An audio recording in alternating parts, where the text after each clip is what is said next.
الجرس اللي بيرن لوحده في قرية نائية بعيدة عن المدينة كان في بيت قديم دايما الناس بتحكي عنه.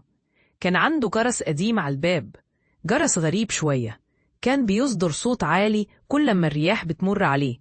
لكن كان في حاجة غريبة، الجرس ده كان بيرن لوحده ساعات طويلة بالليل من غير ما يكون حد قرب منه. في يوم من الأيام قرر عم يوسف، الراجل المسن اللي كان عايش لوحده في البيت ده، إنه يروح يقعد في البيت رغم التحذيرات اللي كانت دايما تجيله من الجيران.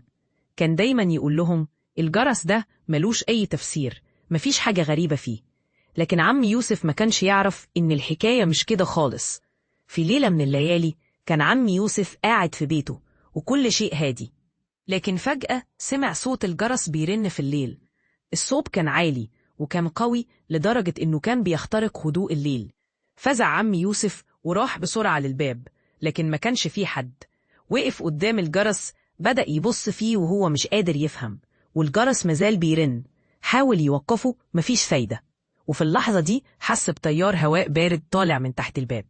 فتح الباب بهدوء وحس بشيء غريب في الجو، كانت الأجواء كأنها مش طبيعية.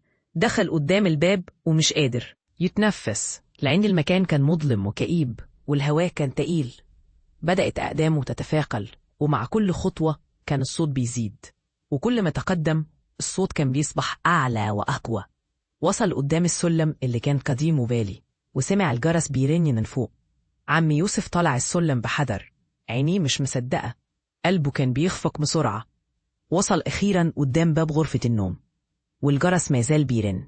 وقف قدام الباب وجمد في مكانه وهو مش قادر يتحرك. ولما فتح الباب اكتشف إنه مش لوحده. البيت كان مظلم جدا، ومع أول خطوة شعر بشيء تقيل في الجو. قدامه كان في شخص، لكن مش زي أي شخص شافه قبل كده. كان شبح، اسمه كان شفاف، ملامحه مش واضحة، عيون الشخص ده كانت فارغة، مش بيشوف، وكأنها عينين بدون حياة. عم يوسف حاول يصرخ لكن صوته ما خرجش. كل شيء كان ساكن، والجرس اللي كان بيرن في البداية اختفى.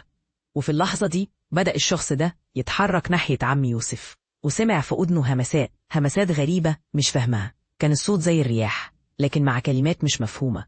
والشبح ده اقترب منه بشكل رهيب، وهو بيقرب منه بدأ عم يوسف يحس بشيء بارد قوي بيغزو جسمه. ولما لمسه الشبح شعر كأنه اتجمد وما كانش قادر يتحرك. وفي نفس اللحظة اختفى الشبح، والجرس مازال بيرن في الخلف. عم يوسف راح في طريقه للخروج، لقى الجرس لسه بيرن لوحده، ولقى نفسه مش قادر يتحمل أكتر. خاف جدا وحس إنه في حاجة غلط في المكان ده، وأمامه الطريق الوحيد هو إنه يهرب بعيد. لكن الجرس استمر في الرنين حتى بعد ما اختفى عم يوسف.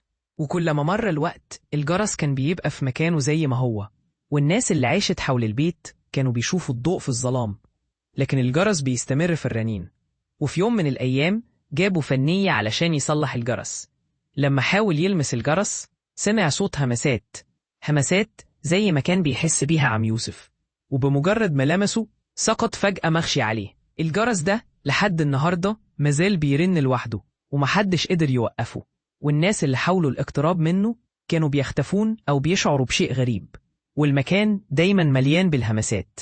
الجرس اللي بيرن لوحده مش مجرد جرس، ده بوابة لشيء تاني، حاجة مش من هذا العالم.